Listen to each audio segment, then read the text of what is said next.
hasil kerja saya dari beli tanah, bangun rumah, semuanya saya percayakan ke Mas Ilham. Oh, makasih sayangku. Ilham, Desi, kalian ngapain? Kamu tuh gak usah lebay.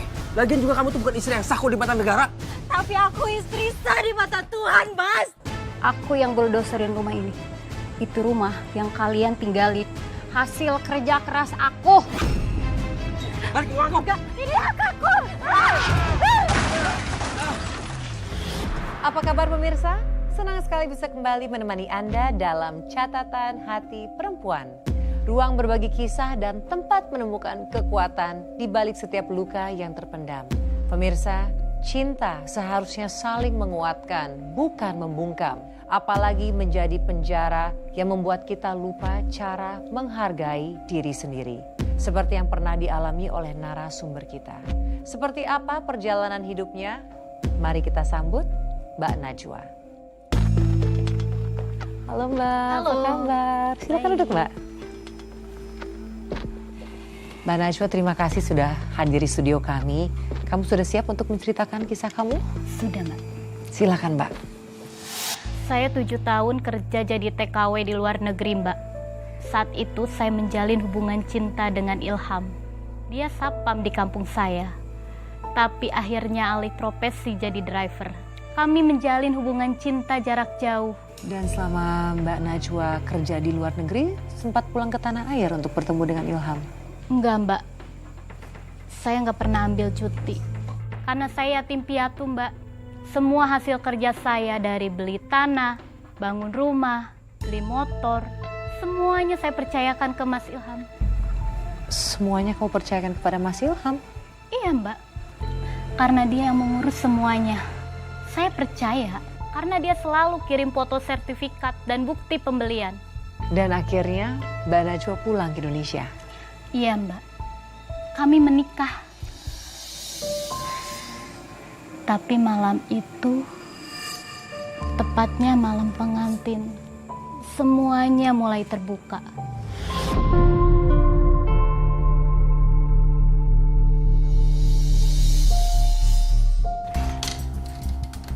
Mana sih?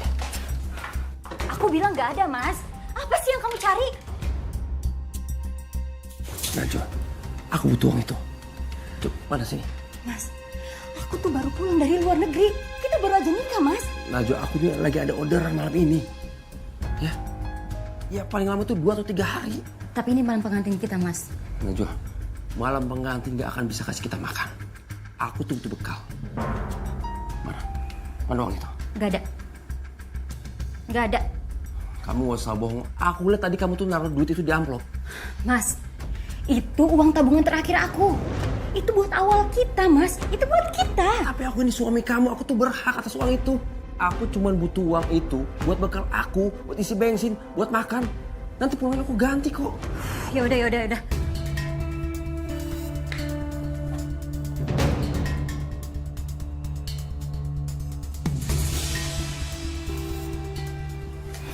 Ini, Mas.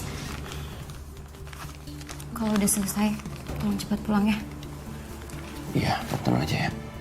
Makasih ya. Hati-hati ya.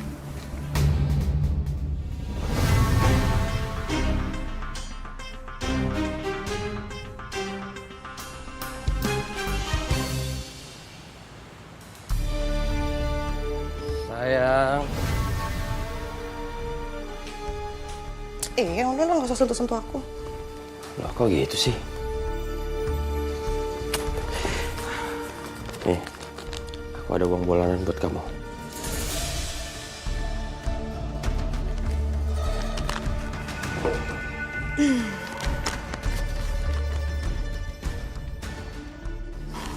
Dan aku juga ada kado spesial buat kamu. Buat aku. Itu tas langka loh, di Indo nggak ada. Gini dong, akhirnya tuh ya kamu ngerti gimana caranya buat bikin aku seneng. Iya dong, abang sayang kamu. Sini, bro. Bentar. Siapa? Kamu lihat. Ya, dia lagi. Kamu diem ya, kamu diem. Hai, Nak. Halo, Des. Aku mau cerita. Masa ya malam pertama aku ditinggal Mas Ilham kerja, katanya mendadak. Aku bingung, harus bahagia atau sedih. Aduh, aku ngerti sih gimana galaunya kamu, tapi kan ini soal kerjaan gimana ya, Nak? Iya sih, aku ngerti. Tapi gimana ya? Setelah 7 tahun, aku pulang demi dia. Nak, kamu tuh kuat banget loh. Aku tuh salut banget sama kamu. Ya udah, aku ke tempat kamu aja ya.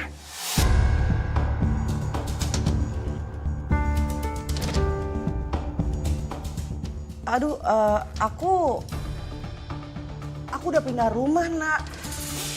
Ya, aku tuh udah gak tinggal lagi di rumah yang lama. Saya ngerasa ada yang aneh waktu saya nelpon Desi, sahabat saya. Gak biasanya nada suara gugup gitu. Kamu udah pindah? Ya udah, kamu Sherlock ya. Aku kesana sekarang. Nah, kebetulan itu lagi ada keluarga besar aku di sini, Nak. Rame banget, terus banyak anak kecil, berantakan lagi. Aku lagi butuh teman cerita. Tapi yaudah deh, maaf ya aku udah ganggu kamu. Tapi kamu tenang aja. Kamu tenang aja, kita masih bisa ketemuan kok. Tapi kayaknya di luar aja kalian, Nak, biar lebih nyaman. Makasih ya, Des. Maaf ya, aku udah ganggu kamu. Enggak, kamu gak ganggu aku kok. Pokoknya aku akan selalu ada buat kamu. Makasih ya, Des. Saya waktu itu nggak ngerti. Dia kayak lagi menyembunyikan sesuatu.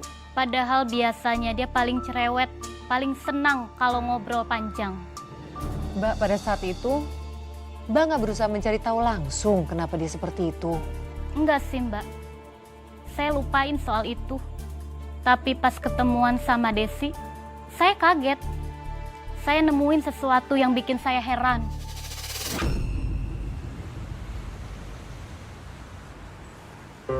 Akhirnya, kita udah berapa tahun ya nggak duduk bareng kayak gini? Kamu sih ya, hilang kayak ditelan bumi. 7 tahun loh, bayangin. Betah banget sih di TKW, aku kan kangen. Aku juga sama. Tapi aku udah di sini kok. Aku mau hidup tenang, mau jadi istri yang baik. Cuma ya, Kenapa sih? Coba cerita sama sahabat kamu ini. Mas Ilham Des baru nikah, udah ditinggal kerja. Pulangnya 3 hari sekali lagi. Aku ngerti sih, dia supir. Tapi ya rasanya aneh aja gitu. Namanya juga kan orang kerja, cari nafkah. Jadi ya, kamu sabar aja ya. Iya sih, tapi kayak ada yang aneh, Des. Bentar. Bentar ya. Des, itu tas kamu? Iya. Gimana? Lucu nggak? Itu tas sama banget sama yang aku mau kasih ke kamu. Yang dari luar negeri aku bawa. Seriusan? Masa sih? Iya, tapi kamu udah punya duluan. Berarti kita satu selera. Gimana ya, tapi kamu udah punya duluan. Jangan-jangan tas yang Mas Ilham kasih semalam memang tasnya Najwa. Des, kamu beli di mana tasnya?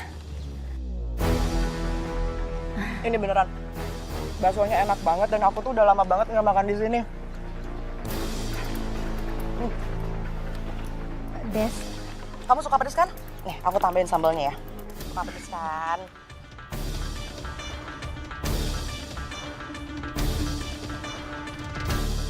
Awalnya saya nggak mau mikir yang aneh-aneh.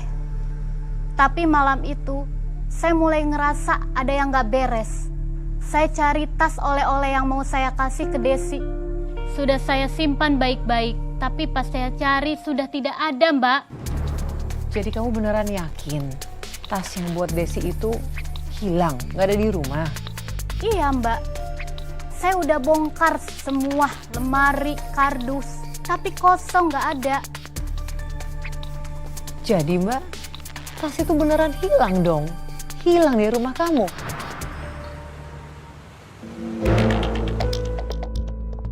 Perasaan tas buat Desi kok terus sini deh. Kok nggak ada ya? Masa iya sih hilang?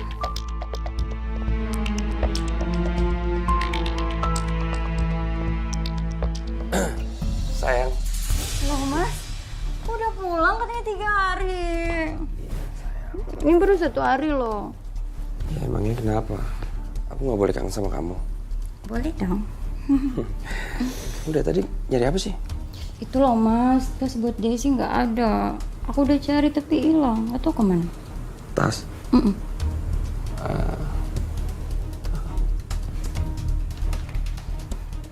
Loh, Ini bukan? perasaan tadi aku udah cari deh. Ya mungkin kamu tuh lupa naruh kali karena kamu kecapean. Iya kali ya. Makasih ya.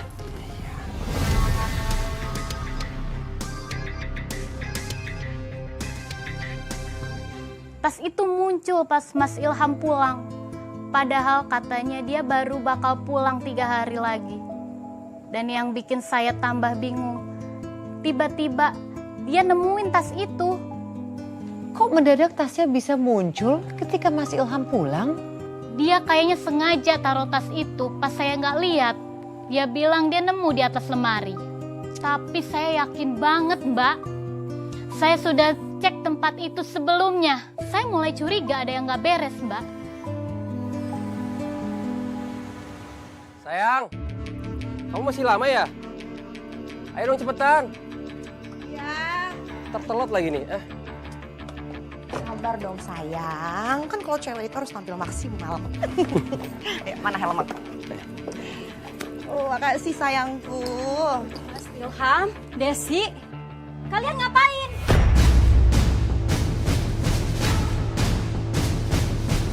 Kalian ada hubungan apa?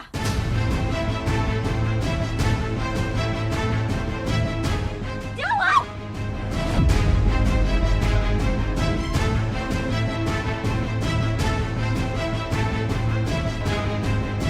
Kami udah nikah.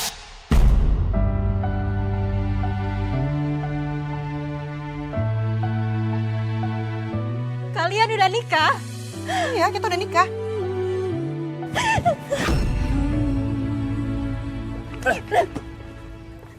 Cukup ya. Kamu tuh gak usah lebay. Lagian juga kamu tuh bukan istri yang sah kok di mata negara. Kau lukai cinta setia. Tapi aku istri sah di mata Tuhan, Mas. Begini caramu untuk 7 tahun, Mas, aku di luar negeri. Semua buat kamu, Mas. sudah aku dan hidup. Semua aku kasih buat kamu. Tanah itu, rumah itu, motor ini. Semua itu sama kamu, Ilham. Bersamanya. Kamu tuh percuma ya, mau ngamuk-ngamuk kayak gimana juga. Gak akan merubah kenyataan, gak akan merubah fakta. Kamu sahabat aku, Dan. Kamu tahu aku udah nikah sama Ilham. Udah cukup ya. Hidup kamu tuh udah cukup dibayar. Jadi kamu tuh gak usah ngerasa kalau kamu tuh korban. Dibayar apa? Kini ku Ini bayarannya, hah? Nih. Ku ingin bahagia walau tanpa. Aku akan ambil balik semuanya.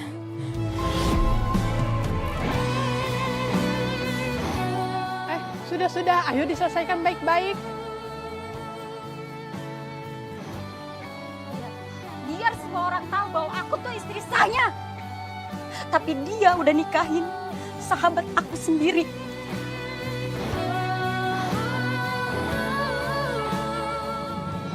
Akhirnya saya bulldozer rumah saya. Rumah saya bangun dari tetes darah dan keringat selama 7 tahun jadi TKW. Saya robohkan dengan tangan saya sendiri. Apa yang membuat kamu begitu yakin melakukan tindakan yang sebesar itu? Saya sangat emosi, Mbak. Kerja siang malam di luar negeri. Saya cuma dikasih status istri palsu. Mbak, mereka pasti kaget banget dengan tindakan Mbak. Iya, Mbak. Mereka pikir saya lemah. Karena mereka pikir saya perempuan yang bisa diindak dan dibuang. Tapi waktu saya berdiri di depan rumah itu, Saya cuma lihat satu hal, pengkhianatan. Dan saya nggak bisa tinggal diam. Setelah rumah kamu itu roboh, apa yang terjadi selanjutnya? Tetangga sekitar rumah, mereka malah hujat saya, Mbak. Terima kasih ya, Pak. Maksud kamu apa? Kamu pasang patok di sini, ya? Kamu tuh bener-bener keterlaluan ya? Kau pikir tanah ini warisan dari nenek moyang kamu? Hah? Ini tuh rumah tempat tinggal aku sama Mas Ilham. Kenapa kamu hancurin? Kalau kamu nggak suka, ngomong. Gak usah ngancurin kayak gini dong. Kamu tuh bener-bener perempuan yang nggak tahu diri ya? Nggak tahu diri. Yang disakitin, yang dihianatin, yang dibohongin. Aku, Mas.